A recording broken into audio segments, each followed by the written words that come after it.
People make time for everything and everyone else in their life, but they never make time for themselves. If you go up to someone who you know and say, like, would you like to catch up for coffee? Let's do coffee. They're like, oh, I can't this week, but I can next week. How about Thursday, 7 p.m.? Perfect. I'll see you at this place. When was the last time someone is willing to take time out of their life to spend time with themselves? So if I wanted to get to know you, and we've had one dinner, and we had a great conversation, we're spending time here. If I wanted to get to know you, I would have to spend time with you. We'd have to meet up for coffee, a glass of wine. If I really want to get to know you, maybe we meet up once a week. Every Friday night we go out for a glass of wine, we chat for a couple of hours. After a year, I'd get to know you really well, you get to know me really well. But it requires me spending time with you. So if you want to get to know yourself, you need to spend time with yourself.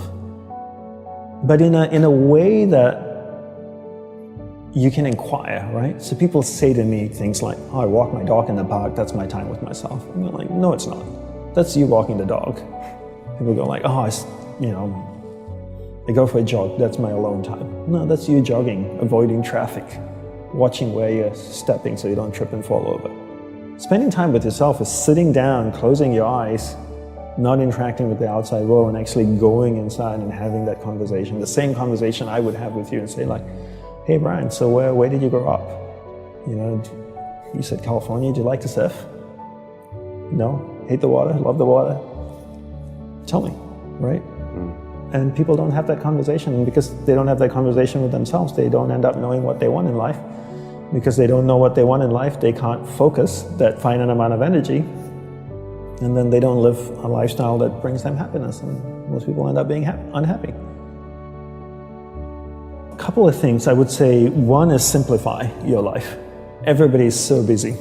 Everybody's got a lot of things to do. We don't actually have a lot of things to do. Right. We like being distracted because then we don't have to think about ourselves. And we don't have priorities in life.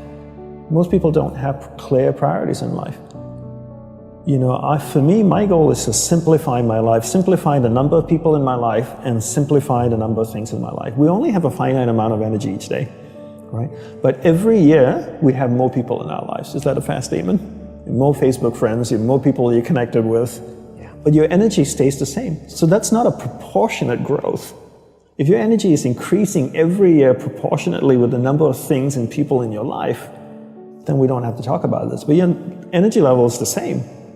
But the amount of people and things in your life are growing almost exponentially. So whereas that doesn't work. So for me, it's always about simplifying first the people and things into your life, into who and what's most important, taking that finite energy that you have each day and focusing. Second step is learning how to focus and concentrate that finite amount of energy into the people and things that truly matter. Now you start to create a lifestyle that you actually love because you're invested into people and things that matter. And the byproduct of that is happiness. And you said happiness is not a goal. Is that correct? Yes, happiness is not a goal. And if you ask most people, what do you want in life? They say, I want to be happy. Right? Would that be a fair statement? I mean, literally, it's in the U.S. Constitution, I think, the pursuit of happiness. The pursuit of happiness. I always say you should never pursue happiness. Don't pursue happiness. Pursue a lifestyle where the byproduct of that lifestyle is happiness. So happiness comes as a byproduct. I spend time with the people that I love. What is my byproduct? I'm happy. I spend time with people I don't like. I'm not happy. So don't pursue happiness. Pursue a lifestyle that gives happiness. But in order to pursue that lifestyle, you need to be clear what you want in life. What's your purpose in life?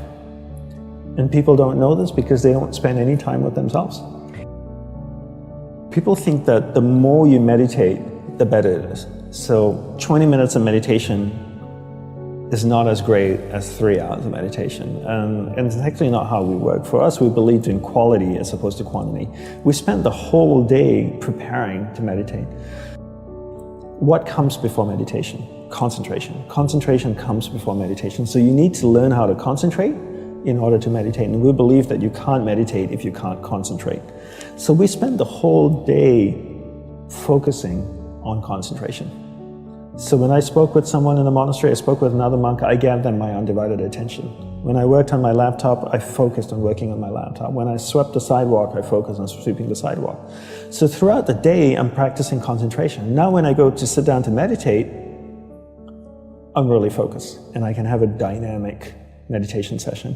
And I always use the simple analogy of, take Usain Bolt, for example, the sprinter, right? I don't know much about him except he won 3 gold medals, fastest man on earth from Jamaica.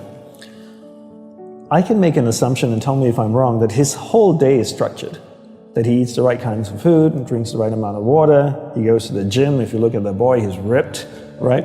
Probably works out, runs every day, I'm sure, sprints, does all kinds of things. But his whole day is preparing him for 9.57 seconds or whatever it is his world record is, not the other way around. And people come up to me all the time, Brian, and they say, Dhanapani, I'm so stressed out, I've got so much happening in my life. Do you think if I meditate for 5 minutes in the morning, it'll help my whole day? I'm going like, well, what are you doing the remaining 23 hours and 55 minutes? That's what I want to know. Because if you try to meditate for 5 minutes in the morning and the rest of the day you just live a chaotic life, that's not, it's a good start, but it's not really helping you. It's like eating a carrot in the morning and then eating hamburgers and fries all day and hoping to have a healthy diet.